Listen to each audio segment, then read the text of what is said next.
네, 기각보다 각하를 좀 더 앞세우고 있는데 달라진 박 대통령 측의 속내가 뭔지 좀 궁금합니다. 일단은 헌재에서는 그 최종 변론을 끝내고 평의에 돌입을 했는데요. 이때까지 뭐 세 번째 평의가 진행이 됐고 저는 좀 절차가 궁금한데 네. 앞으로 한 2주 정도 계속 이런 식의 어떤 논의를 거치게 되는 거죠? 그러니까 평의라는 건 말 그대로 지금 탄핵 사유와 관련해서 재판관들끼리 사실관계도 확정하고 이 사실관계가 확정된 상황에서 이게 탄핵을 당할 만큼 중요한 사유인지에 대한 난상 토론을 하게 됩니다. 그리고 토론하는 과정에서 뭐 의견을 일치한다는 뜻이 아니라 그 토론하는 과정에서 나중에 본인은 기각 의견을 취할지 인용 의견을 취할지 네. 토론하는 과정에서 이제 스스로 결정을 하게 되고 그 결정을 하는 게 평결입니다. 이제 그 평의 평결 과정은 이제 비공개로 되는데 평의가 어느 정도 마무리가 되면 선고할 날짜를 3일이나 4일 정도 남겨놓고 이제 선고 일자를 그날 공개를 하게 되는데 네. 선고 일자는 평의가 어느 정도 마무리가 될 거로 지금 판단이 되는 3월 7일에서 8일 9일 사이 그 사이에 네. 이제 선고 일자가 지정이 될 가능성이 많은데요. 3월 10일에 선고를 한다면 3월 7일 날 선고 일자가 지정될 가능성이 높고 이정미 선임 재판관이 퇴임하는 3월 13일 날 당일 날 선고를 한다면 3월 뭐 9일이나 10일 정도의 선고 일자가 지정될 가능성이 많습니다. 네, 앞서 주제도 나왔지만 지금 박 대통령 대리인 측에서는 지금 각하라는 표현을 좀 썼습니다. 그래서 어떤 의미를 갖고 있는 건지 직접 한번 들어보시겠습니다. 지금 이 사건은 지금 국민을 반으로 쪼갰습니다. 인용을 하자니 정말 또 큰일 나겠고 기각을 하자니 또 큰일 나겠고 이럴 때는 탈출구가 바로 각하입니다. 그렇게 각하를 하면 원래부터 일을 제대로 처리 못하고 무능한 이 국회가 한 번 더 혼만 나면 되는 일이기 때문에 국민들이 서로 싸우고 뭐 이렇게 반목하고 뭐 이렇게 데모하고 이렇게 나라가 둘로 쪼개질 이유가 전혀 없어요. 예, 각하가 정답입니다. 신의 한 수는 각하입니다. 각하. 자, 신의 한 수가 바로 각하다라고 표현을 했는데 기각과 각하 뭐 어떤 차이가 있을까요? 기각과 각하는 다르죠. 왜냐하면 각하는 이 안 자체가 사실 이 과정, 그러니까 처음에 과정이 잘못됐으므로 다시 돌릴 테니까 의회에서 다시 제대로 절차를 거쳐서 내놔라가 각하입니다. 그러니까 이 사안에 대해서 판단을 하지 않겠다. 판단 이전에 절차에 대한 문제니까 네. 돌려보내는 것이고 기각이나 인용은 그렇지 않습니다. 기각이나 인용은 재판관들이 판단을 하겠다는 거예요. 판단을 해서 이게 중대한 사안이다. 그러면 인용이고 중대한 사안이 아니다. 그러면 기각이고 하늘과 땅 차이죠. 그러니까 쉽게 말씀드리면 13가지인가요? 지금 그 중에서 한 가지만 탄핵 사유가 돼도 인용이 될 수가 있습니다. 그러니까는 정치적으로 이제 추측을 해보자면 그 내용에는 별로 자신이 없는 게 아닌가라는 생각까지 듭니다. 그러다 보니까 뒤늦게 김평호 변호사가 강력하게 주장한 절차상의 하자 문제를 제기하고 나오는 것이죠. 그러니까 이거를 왜 섞어찌기식으로 한꺼번에 뭉뚱그려가지고 절차상의 문제를 일으켰느냐. 이건 절차상의 하자가 있기 때문에 애초부터 각하되어야 한다로 지금 얘기하는데 손범규 변호사가 저 얘기를 한다는 게 참 앞뒤가 안 맞는 것이 그러면 애초부터 얘기를 했어야죠. 애초부터. 그리고 이 절차의 문제에 대해서는 이미 박근혜 정부의 법무부가 절차상의 하자가 없다 해가지고 재판을 시작한 거 아닙니까? 그러니까 이것도 어떻게 보면 강변이죠. 예. 근데 한 가지 지금 저는 주목하는 게 이겁니다. 박 대통령 대리인단 측에서 이번에 입장을 또 밝혔는데, 이제 헌재의 입장을 밝혔는데 뭐냐면 이거예요. 선고를 좀 더 늦춰달라. 그러니까 지금까지 했던 그 선고 늦춰달라는 것과는 의미가 달라요. 지금은 아예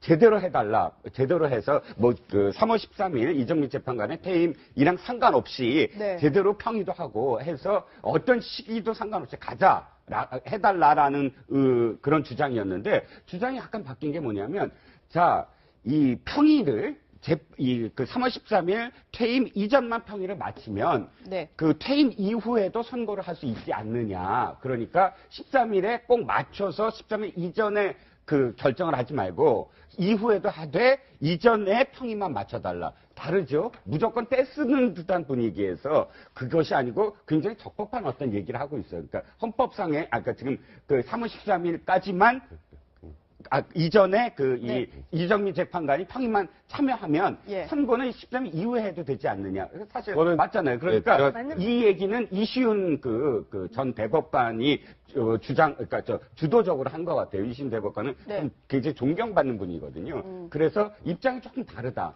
그러니까 이시훈 대법관이 이거는 대리인단으로 포함돼서 낸 게 아니라 그냥 전문가 의견을 낸 것뿐이고요.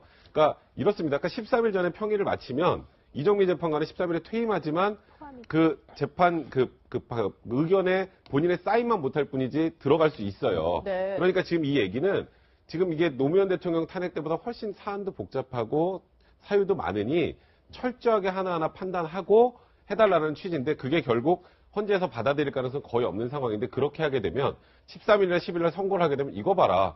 결국 또 졸속으로 판단하고 선고한 거 아니냐라는 밑자락 같은 겁니다. 쉽게 말하면. 그러니까 네. 그게 지금 말씀하셨던 것처럼 법리적으로 잘못 없는 그런 의견이긴 하지만 그런 의견들이 지금 각하부터 아까 지금 이런 뭐 좀 더 심사숙고해서 판결을 더 길게 해달라는 여러 의견들이 결국은 나중에 무언가 박근혜 대통령의 불리한 결과가 나왔을 때 이 지금 자체가 졸속으로 이루어진 거다라는 걸 계속 강조하기 위해서 이런 의견서들이 지금 변론이 종결이 됐음에도 불구하고 계속 들어가는 게 아닌가. 그리고 제가 하나 말씀드리면 각하 나올 가능성 제로입니다.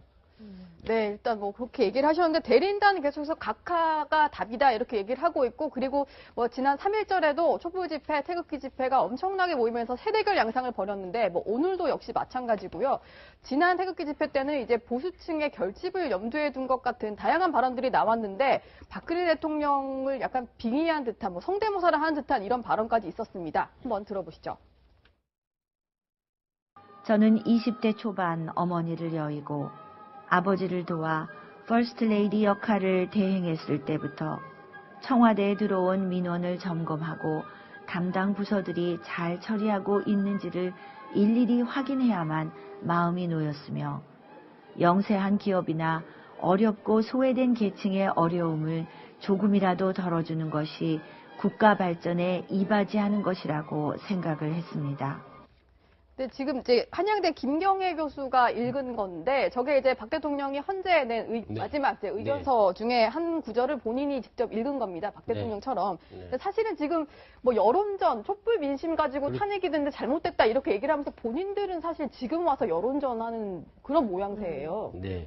그래서 좀 앞뒤가 안 맞는 건데 그래도 어찌됐건 간에 이제 막바지에 이르면서 그 의견들을 갖다가 최대한 결집시켜서 그 친박을 중심으로 한 보수층의 의견을 최대한 결집시켜서 가는 건데 한 가지 좀 달라진 게 있어요. 처음에는 이제 95대 5 아니었습니까? 근데 그게 제가 보기에는 한 8대 2, 뭐 거의 뭐 75대 25까지 이제 왔다고 보는데 25%가 전부의 국민들의 의견인 것처럼 이제 이제 보수 단체라고 할까요? 친박 쪽에서 좀 오해하는 측면이 있고. 근데 이 5%에서 25%, 30%까지 오게 된 데는요. 또 다른 양상을 보이는데 뭐냐면 박근혜 대통령이 잘못한 거 인정한다. 그렇지만 이렇게까지 해야 되느냐. 이미 네. 국회에서 탄핵소추 의결한 걸로 됐지 않았냐는 동정론이 상당히 되는 거예요.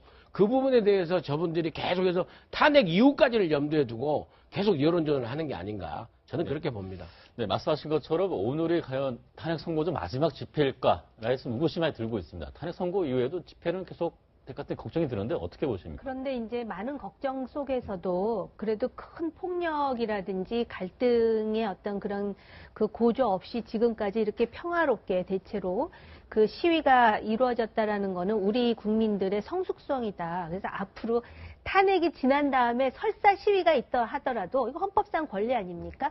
평화롭게 자기 의사를 표출했으면 좋겠다고 생각을 하고요. 지금 의견서, 박 대통령이 제시하신 의견서 마지막 부분에 보면 결과가 어떻든 간에 찢어진 민심을 아우르고 통합하는데 본인이 역할을 하시겠다 그래서 저는 그 말씀에 대해서 희망을 갖고 있고요. 적어도 어떤 결과가 나오든 박정희 전 대통령의 역사적 유산이 있습니다. 그것마저도 무위로 돌리는 그런 역사의 어떤 또 다른 장을 만들어서는 안 되겠다라는 점에 대해서 강조하고 싶습니다. 네. 네. 지금 정치권에서도 탄핵 이후에 계속 승복 얘기를 계속 하고 있는데 그 하회에서 좀 통합과 하회 측면에서 어떤 준비가 좀 필요할까요? 일단 저는 대선 주자들이 좀 나서야 된다고 봅니다. 대선 주자들이 적극적으로 나서서 특히나 문재인 대표 같은 경우 정치는 승복해야 된다 이렇게 표현을 하시는데 좀 더 적극적으로 국민은 승복해야 된다 이렇게 해야 된다고 봐요. 그래서 대선 주자들이 힘을 합쳐서 승복하자 그리고 국민들한테 자 이제 승복을 해야 됩니다라는 설득하는 모습을 보여주셨으면 합니다.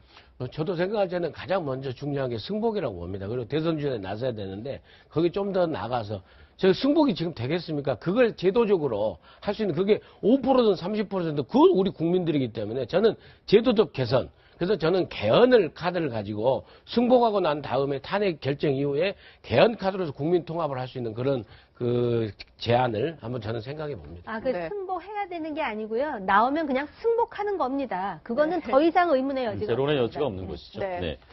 네, 이제 헌법재판소의 지금 선고, 지금 카운트다운에 들어갔습니다. 지금 여러 가지 분위기가 있지만 그래도 탄핵 열차는 달리고 있고요. 다음 주 어떤 결과가 나올지 지켜봐야 되겠습니다. 네, 오늘 4분 말씀 감사합니다.